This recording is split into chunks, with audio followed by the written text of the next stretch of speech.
Hey, I'm back finally. And a quick side note before we begin.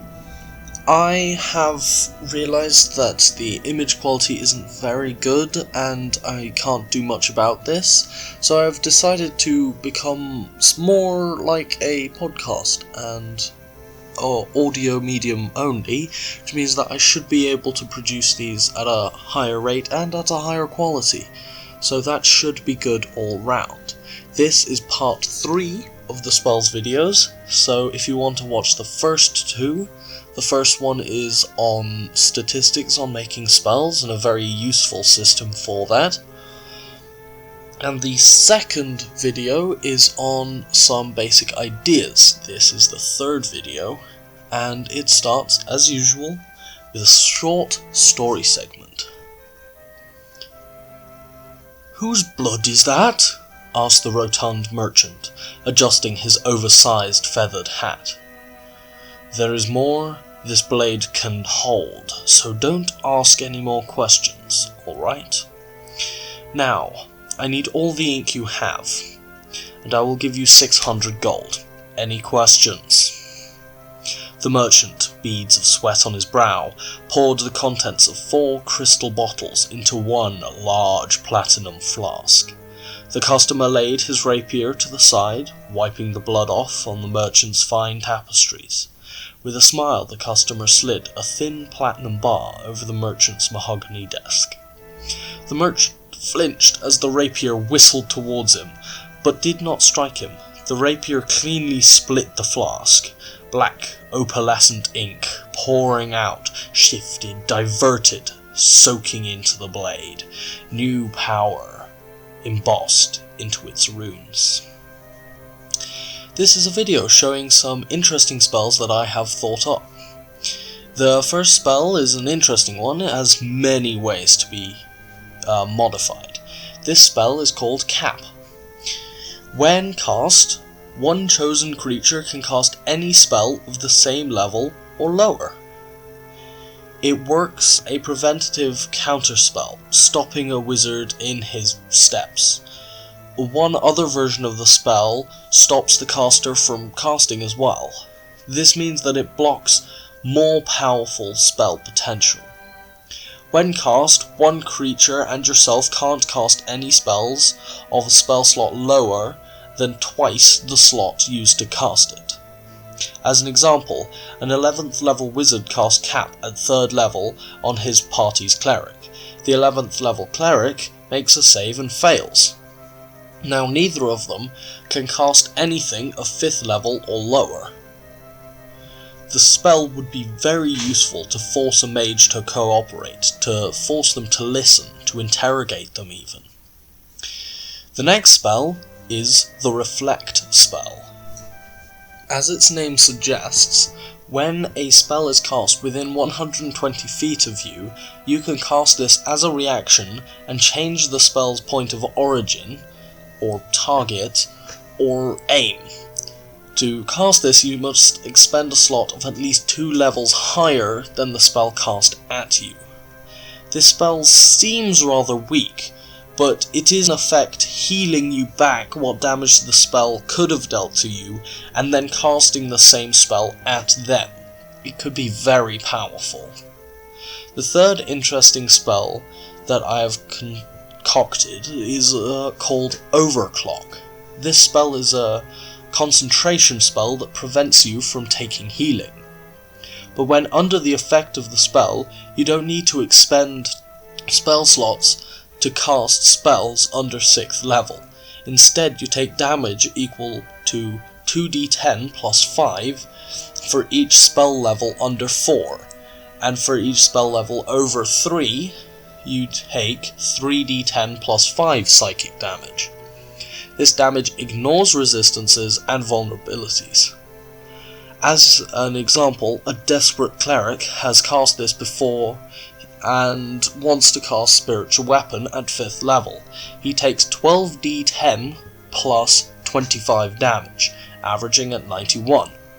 This is an interesting idea, mainly because the cleric has no brain and loses one of his concentration spells.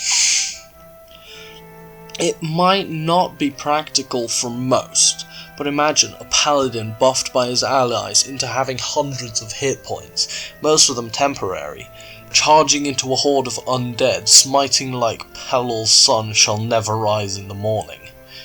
He'll most likely die a hero.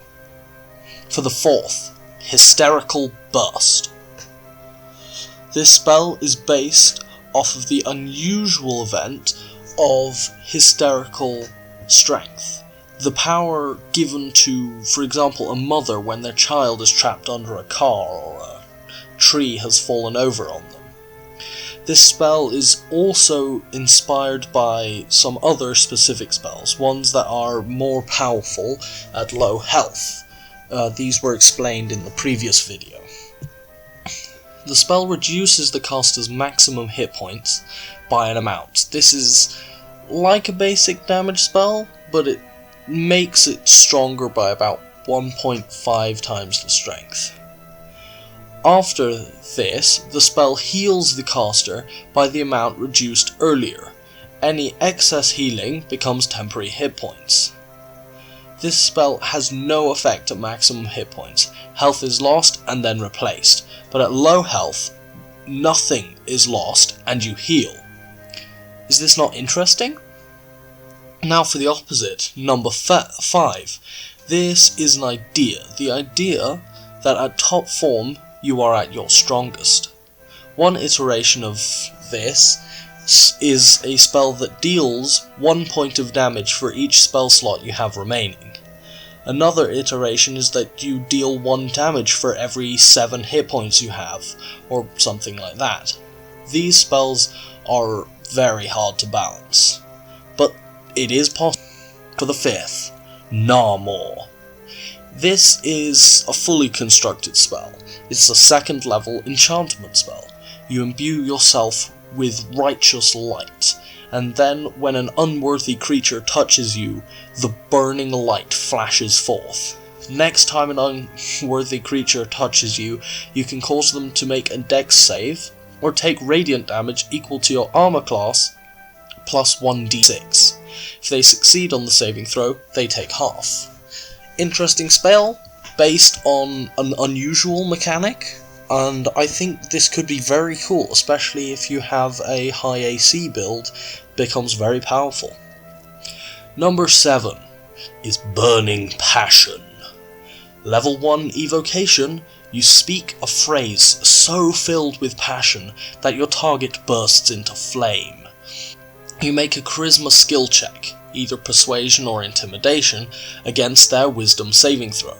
If they fail, they take damage equal to 1d4 plus half of your charisma check score. For example, a bard screams a terrifying, horrifically devastating insult at a dragon. The dragon fails the save. The bard rolled a 19, adds 7, and has 25. Half that, you get yourself 12, add 1d4, rolls a 3, 15 points of damage. Level 1 spell. Pretty good.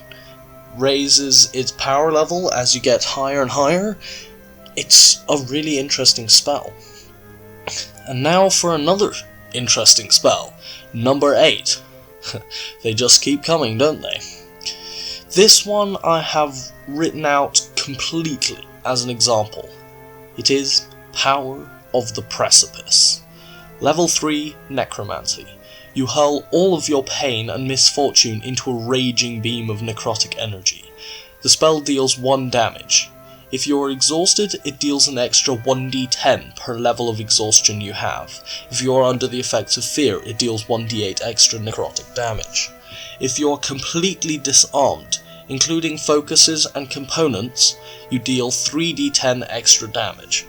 The Power of the Precipice is similar to number 4, but still an interesting take on that same idea.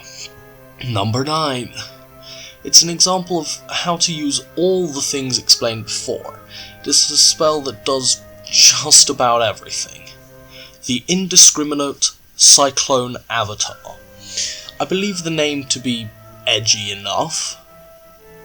It's a level 5 conjuration. It's also concentration for up to 1 hour. When cast, you become encased in a large wind vortex. You gain a flying speed of 60 feet, your armor class increases by 2. You will also gain 3d12 temporary hit points. When you no longer have these temporary hit points, you lose concentration. When you lose concentration on the spell, the avatar explodes, dealing 5d6 bludgeoning damage to all creatures within 10 feet, including yourself. This spell is quite complex and might be slightly too powerful or too weak due to its complexity. But as an example of spellcraft, this shows the level of creativity available in a short time. I made this spell in under 3-5 minutes maybe? The advised tactic for this spell is that if you have low health, the burst damage at the end is less of a downside, because it will bring you to 0, but no lower. And for now, number 10, which is less of a spell, more of a list of inspirations. Imagine a spell which deals different amounts of damage or different effects based on the distance from the caster, the movement speed of the caster's hit points, or even the hit points of the monster, the number of weapons in the caster's inventory, the number of creatures within the area, the amount of gold sacrificed, the amount of attunement slots left, or the creature's size, the target's speed, the number of actions the target uses, the target's damage, or the target's skills.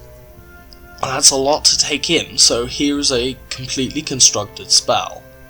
Siren Song, a 2nd level, bard-only spell. Your song is alluring and deadly. When it is cast, all creatures within 25 feet must make a charisma saving throw or move 10 feet towards the caster.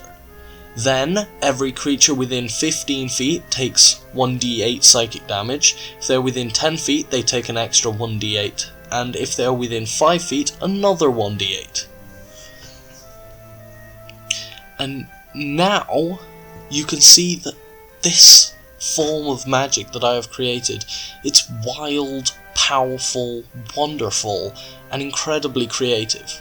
It may seem a bit meta, but spells can be based on anything, as long as you stay within reason. Now, my masterful mages, go forth and create wonders of magic. If you do, return to my comment section, and speak of what you have created. Thank you for your time, travellers. The transcript for this video will most likely be in the description, and a couple of the spells are in there as well. I hope you enjoyed this, and see you next time.